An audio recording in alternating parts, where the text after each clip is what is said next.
All right, get ready for another edition of the Wit, Wisdom, and What Matters Most podcast with your hosts, Danton Troyer and Kyle Luetters. I'm your podcast producer, RJ Malik, and Danton and Kyle, as always, great to see you.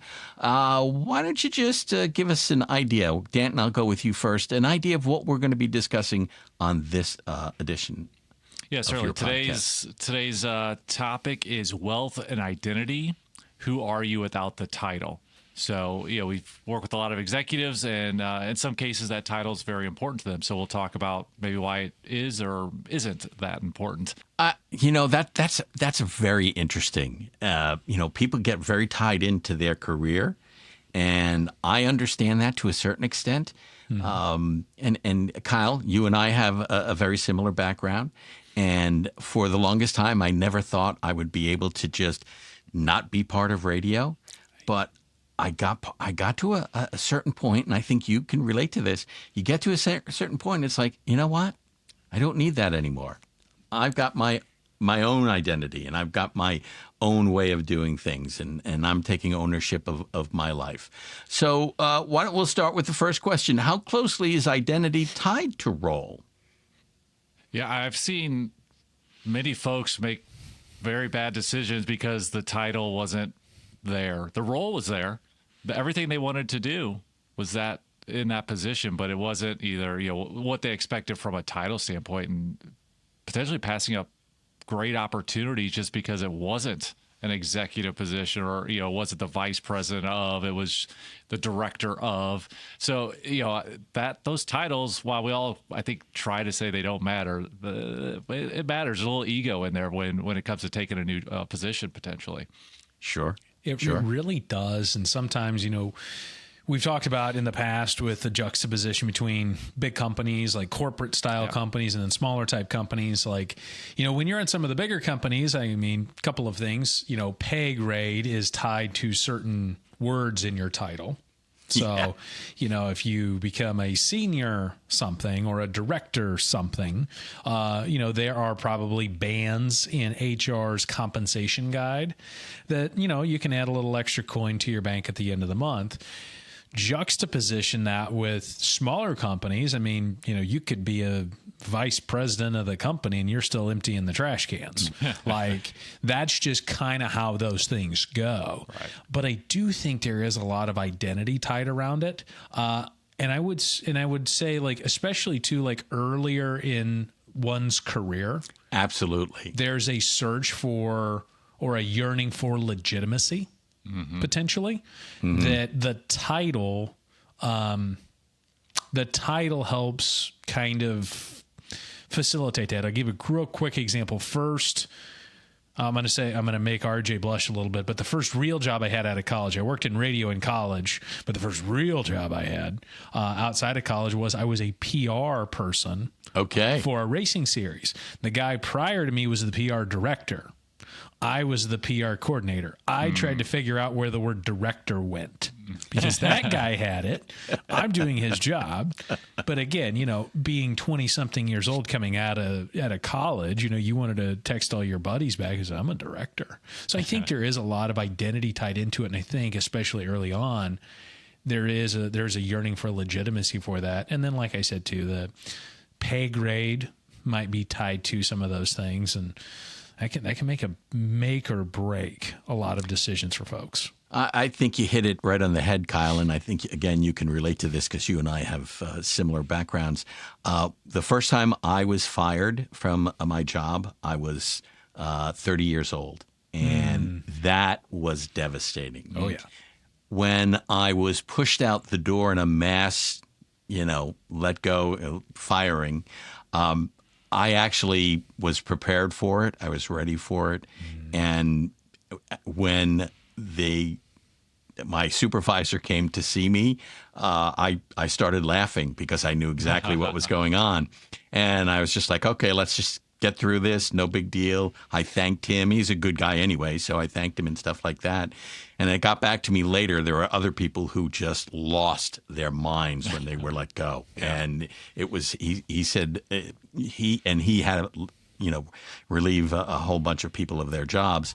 And he said, I was the only one. It got back to me, not through him, but other people I knew. I was the only one that he was like, it was a pleasant conversation. Right. So I think it all depends on where you are at with your job and how prepared you are for something catastrophic like that to happen. Yeah. So for me, first time, not good. Second time, not a big deal. And I think too, like situations like RJ, which you just said right there, the firing probably caught you off guard. Like, maybe some people see it coming, maybe some don't. I think the vast majority don't. Right. We worked in an industry where there was constant consolidation. Yes. There was like this meat cleaver that was hanging over our heads constantly of like, well, who's going to buy us this quarter? Right. So there is a little element of that. I remember feeling that, of kind of going, wow, they bought 10 stations over here and they bought 12 stations over here. And now we can, I remember the big thing is when you could voice track and have a personality in one market do another one. And I did it. Oh yeah. I did it. Yeah. And so general managers are like, wow, we could, pay a talent a fraction of the cost. I was at one point, I was on 3 different stations in the same market at the same time. Same. Yes. And I remember that. And I remember kept thinking, this is a pretty good gravy train, but I'm not making 3 times the income. No. I'm basically getting some kibble off to the side to do these other 2 while I handle the big one. Sure. It's crazy. So taking it back to title, it's like, your title was still the same. It was just in order to stay here and keep doing this. And sometimes that's what it's about with some of these titles. In some industries, as things evolve and change, you keep your title, but what you signed up for under that title is not the same thing. So if you have your identity tied up into that, that will really start to mess with your head a little bit. It 100% will. I see that happening, potentially happening in a bad way with AI coming in and people's titles changing. Danton, what do you think? Yeah, certainly. I mean, there's going to be a consolidation of talent and just duties. I think in general, we all will be expected to do much more.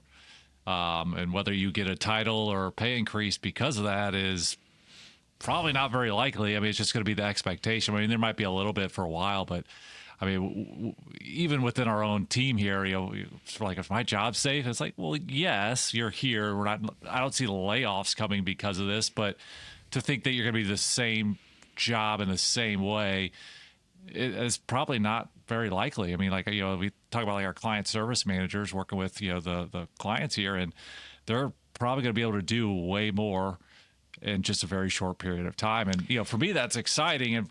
But that could also be a little scary thinking, oh my gosh, how is this? You want me to do how much more? And, I guess the short answer is we don't know, but it seems like it'll trend that direction for sure. I think you also have to look ahead and see now, how do I position myself with everything changing? I think we're going to see we've seen a lot of changes since, let's just say, the last 20 years. I mean, compared to the prior 50 years, I think the changes were just incredible. And the amount of changes was just incredible. And I think it's just going to increase as we go along. So how do you, I guess the best advice you can give to clients is get yourself prepared for change. Right. And I think especially at the executive level, I was talking with a CEO of a pharma company the other day, and to think that, the goal is to change and try to get better. So, that is what we're trying to do. And to think that AI can accelerate that in a positive way, I think is best. We said the same thing when the internet came out. And, I remember even coming to Minetta, and we introduced some new, technology, and people were at first were a little hesitant. But now we look back and it's like, why aren't we doing this, sooner? So It certainly makes you more productive. It's always scary as you're entering into that, because anything new is going to be that way. But anybody who's been in business or just alive for a period of time has experienced a decent amount of change. So I don't think that is necessarily going to change, but how rapid that is seems like it's going to take off here very shortly. I like using the word iterations. Yeah. Because that's a very technical term. Like you'll see like different apps and what the iteration of this, iteration of this. Let's be frank here. Our roles will continue to be to guide people and give them sound wisdom and advice to take care of what matters most to them so that they can do that. The modicum, the way that we do that's going to change, much like, RJ, we talk about the radio industry, the same way that Ford does not build F-150s the same way they did 20 or 30 years ago. Sure. They're still pumping them out, still best-selling vehicle in the world. That is not a plug for any sort of investment. Please do not hold me to that. But, we still see F-150s rolling down the street, but Ford doesn't build them the same way that they did 30 years ago. They evolve and change with the times, and to the extent that businesses and or folks don't evolve. By the way, the titles at the factories too, they're probably not the same. Right. They're probably not the same anymore because there's way more automation, there's way more tech. And so if you don't change, you kind of die. You become a dinosaur. I mean, we can go through and look at the graveyard of automakers that did not iterate, that did not keep up with things. And I mean, I really liked me some old Pontiacs, but that's just not around anymore. I was thinking the same thing. You and I are in the same wavelength. Pontiacs. My dad had a Pontiac. Right. And I thought it was a cool looking car. Yeah, but those Grand Dams, man. Yes. Was that not for a period of time? Like we always talk about, like the high school kid car. Yes. Was the Pontiac Grand Am with the boat long doors? Mm-hmm. Right. Right. Oh my god! And the track pack. Oh no! Stop. So, when you're talking with clients, and I mean, how do you approach? And I'm sure it's different.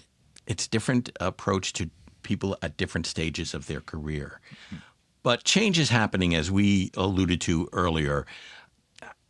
How do you approach this with your clients? Change is coming, or change will constantly be happening. How do you prepare them for the change, or is that not something you try to do? I would say that's one of the biggest things we do is helping folks when there is a why in the road. And so, whether that's a simple, maybe not so simple title change. I mean, talking through what that actually means to you beyond the title. Talk with clients like, maybe to your point, go from like a vice president role and then they're offered a CEO role. And that sounds great. I mean, if I stop the story there, you're like, yeah, let's do that. But if you stop and take a step back and say, okay, well, what does this mean? The money's better, hopefully. But maybe if you're moving to a smaller company, it might not be. We had to evaluate one. The salary was about the same. It actually wasn't that much more, but the equity compensation was through the roof. But that's a lot of risk. And at what point in your career are you willing to take that risk? And at what point of your career are you just like, I could take what I got and I could ride off in the sunset in 5 years. This may set me back 5 years. Is that worth it?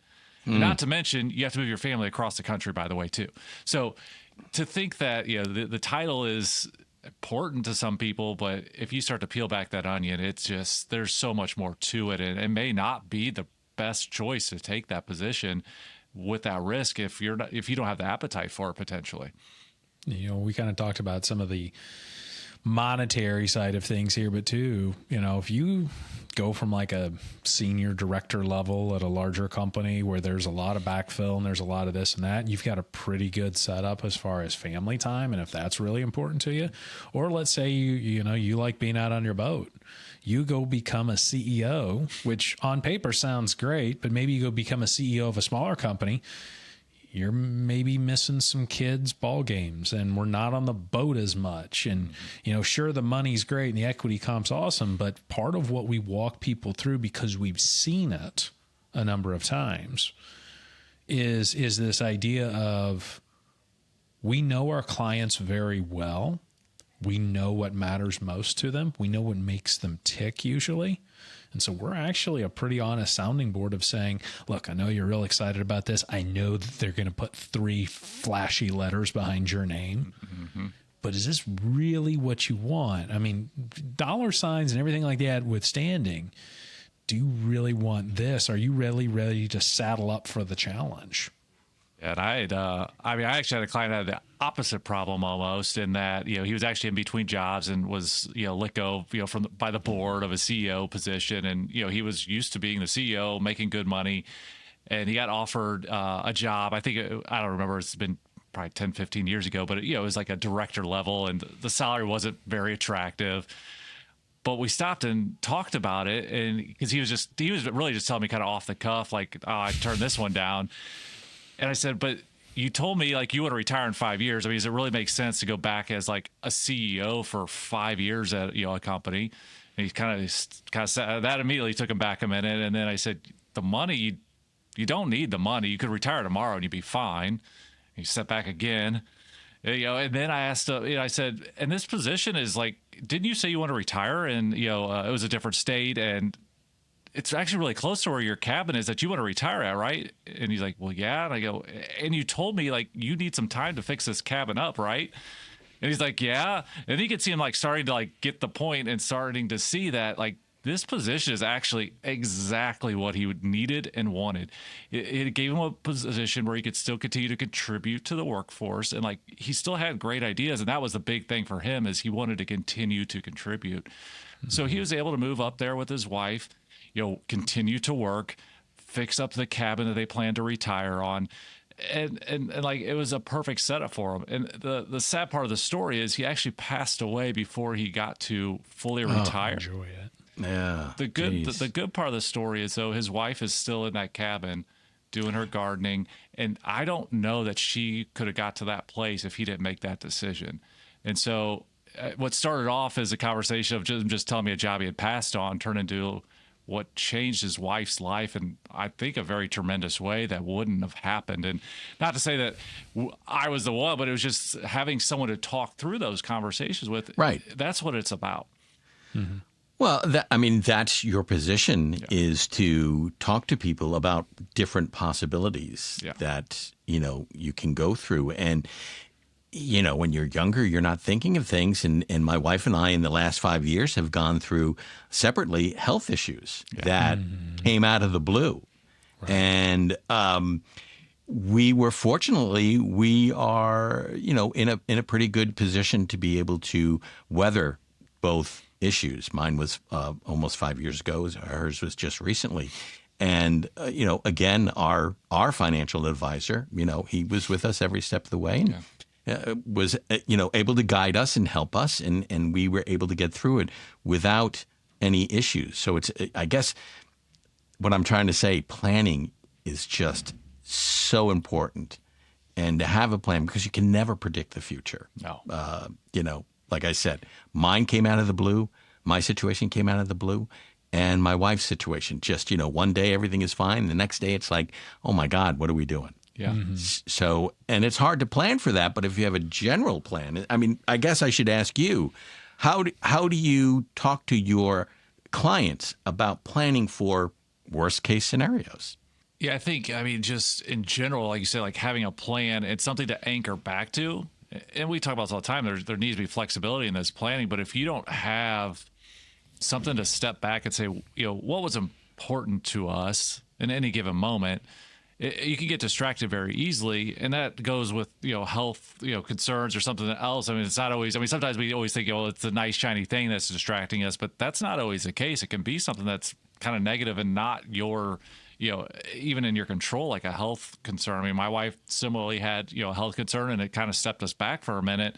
Sure. But being able to say, these are the things that were important to us from the beginning, and it just helps you really make those decisions how to move forward. Even if it wasn't the way you planned to move forward, you still are moving towards that direction that made sense to you to start with. So it doesn't necessarily, hopefully, derail the plan completely, but if it does, it's bringing you back to what was really important to start with. And you can still make strides toward those things. It's just maybe not the way you thought it was. There was a word Danton just used there that has been popping up quite a bit lately. There's a podcast I listen to each morning, first thing in the morning. It's called The Daily Blade. And the pastor that goes onto this show and records these little 5-minute snippets this week was talking about, instead of having like plan or vision, do you have direction? Do you have a general vicinity of where you want to be, what you want to achieve, and more importantly, who you want to be known for? What you want to be known for.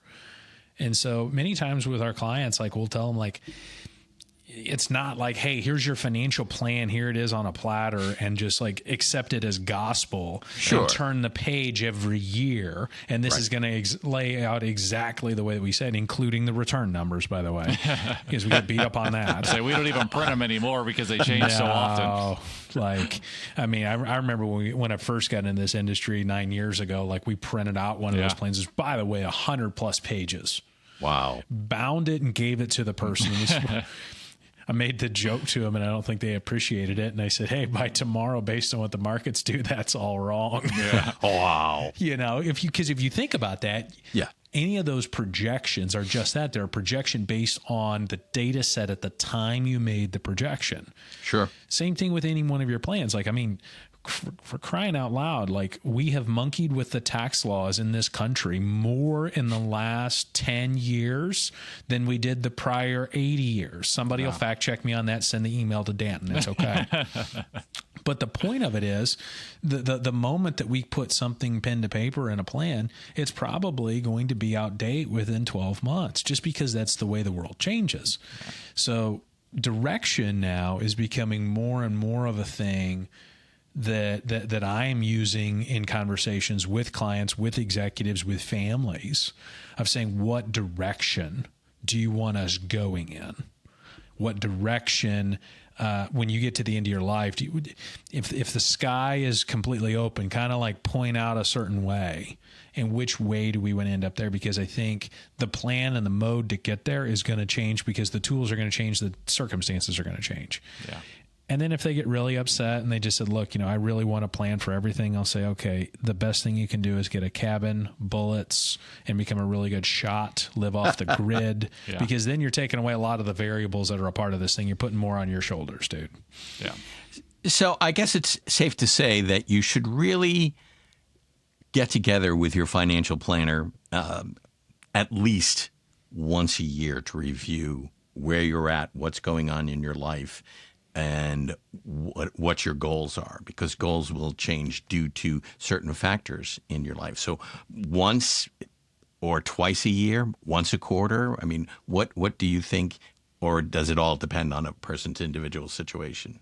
Yeah, I mean, certainly that's the key. I mean, especially if you're going through something, you're probably going to need a few more conversations, and obviously we're a little biased, and we think a financial planner is very a good person to have on your team, but you just need somebody that you can go to and get solid advice, that knows you well. I think the biggest mistake we see people do is, they go to, like, I don't say like an uncle or, someone at work, and then you're asking brother-in-law at the holidays. And I say, like, maybe you're really close to their brother-in-law. Maybe that is the right person, but it's probably not too. Because, I mean, generally we're seeing these folks, I mean, they see you once a year at Christmas, but they have the best plan for you. And it's like, no, they don't. They don't know the things that you're really trying to accomplish. You have, surface level conversations. And to be fair, I mean, there's advisors that maybe are having like that surface level conversation. You're retired at 65 and, you need, 80% of your income, and like that's the end of the conversation. So it's not always a financial advisor that's always the best person even to be equipped with that, but someone you can go a little deeper with and really can have these good conversations beyond the surface level of, what's your goal in life, and then like that's it. So there needs to be some follow-up questions. But to your point, having those conversations on an ongoing basis, I think is just monumental, and it can be very helpful for you just mentally to have like that plan and someone to go to have these conversations with. Otherwise, you're just do it in your head and kind of reaffirming what you already think and know. Because that client in the story I gave earlier, I mean, if he was just having that conversation with himself or his brother-in-law at Thanksgiving, like he wouldn't be where that would have happened the way it happened. So sure. I'll tie this back to some conversations about AI and making us far more productive. We all have these, and we now have secure texting because we have to be above board with all this stuff. Clients, I think there's a wall that's coming down a little bit, especially in our industry, to where it used to be, when I started in this business, we had clients that would come up here from Florida. They would come see us. They would go see their CPA the next day. They'd go see their attorney the third day. They'd go see the insurance guy on the fourth day. And then on the fifth day, they had lunch and went home. and that was it. But now with technology and the speed at which things change in our lives, 2 stories here real quick recently. Wonderful couple. It's about my age. They do very well. They've been on the fence about moving. We shouldn't upgrade our house, and our house is fine, or this and that. I get a secure text. I'm making sure Danton hears that. It was a secure text on Friday evening with a listing that was a gorgeous house right on the river over here. Everything they ever wanted. And underneath of it, it said, hey, contract accepted. Can we talk? Nice. The other one, hey, we're pregnant. We just found out that there's going to be some complications when they're born. Oh. What do we do with this, and this as far as the benefits go? Sure. Those are conversations that can't wait 1 year or every quarter or this or that. But they reached out in both instances. They reached out because of the way that we have worked with them and positioned ourselves as someone that's better than the brother-in-law at Thanksgiving. Yeah. Okay, so I was going to say the reason that happened is because you have multiple conversations with them throughout the year. You Correct. Stay in touch with your financial advisor, so your financial advisor has a good idea where you're at instead of throwing it on their lap saying, okay, here's everything. Now fix it by tomorrow. Exactly. Yeah. Now that still does happen. I was going to say, I had that call this morning, but That does happen, particularly on like April 14th lot and December 30th. Yeah. Those are 2 big ones. If you're a business owner, September 14th ish. But they still do. But I think going back to what you guys were talking about, titles to us, like, we're financial planners, financial advisors, whatever you want to call trusted guides. I mean, there's a litany of things that from a marketing standpoint, we've tried to call ourselves. Trust me, Danton and I have gone through the rigmarole on trying to figure this out. The title doesn't matter as much. To tie all this back to the very beginning of this episode, it's what we do. And the role that we step into for these folks and these families and these executives' lives, it's more about what we do. Right now, you know what my title is? Advisor. You could take that a lot of different ways. But that's what I'm doing. And it can be advising on a litany of things. If I got real directive with it, I could easily raise my hand and say, nah, that's just not my wheelhouse. I advise on this and you need advice on that. It's what you're known for. And I think when we have clients like executives and whatnot, when they get to a point where they stop chasing the title and they're more chasing the work and the fulfillment from the work, that's a part of the maturation process that we really see with a lot of the people we work with. Excellent. All right, gentlemen, an interesting conversation and an enjoyable conversation. Lots of great information there. How can people get in touch with you? Danton, I'll start with you. Yeah, certainly our website, witwisdomandwhatmattersmost.com, is the easiest way to find us. You can collect all of our previous podcast episodes, listen to them there. And then if you would ever have any questions or even an idea for the podcast, you can reach out to us through the website. And Kyle, is that did Danton cover it all, or is there a way people can get to you specifically? So there's the LinkedIn page. There's also a Facebook page. I was recently challenged to do a TikTok, which I fought for a long time. First video up there. The biggest reason why couples fight in marriage about money, and in spoiler alert, it's not a dollar sign. And so that video is up there now. So check that out, and hopefully that's helpful. Reach out if you need to have a conversation. Very cool. All right. Thanks again, Danton and Kyle. Looking forward to your next podcast. And thank you for listening to today's Wit, Wisdom, and What Matters Most podcast. Please like, follow, and share this podcast with friends and family. Until our next Wit, Wisdom, and What Matters Most podcast, I'm RJ Malik.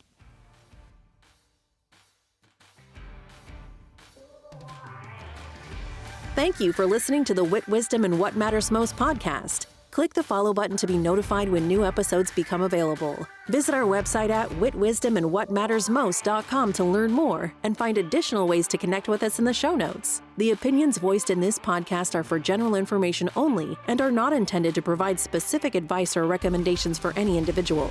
To determine which strategies or investments may be suitable for you, consult the appropriate qualified professional before making a decision. Investment advisory services offered by Moneta Group Investment Advisors, LLC, an investment advisor registered with the Securities and Exchange Commission. Registration does not imply a certain level of skill or training. The information discussed in this podcast is for informational and educational purposes only and represents the views and opinions of the guest and/or host and does not necessarily represent the views and opinions of Moneta. You should consult with an appropriately credentialed professional before making any financial, investment, tax, or legal decision. Past performance is not indicative of future returns. All investments are subject to risk of loss. Please see disclosure for additional information.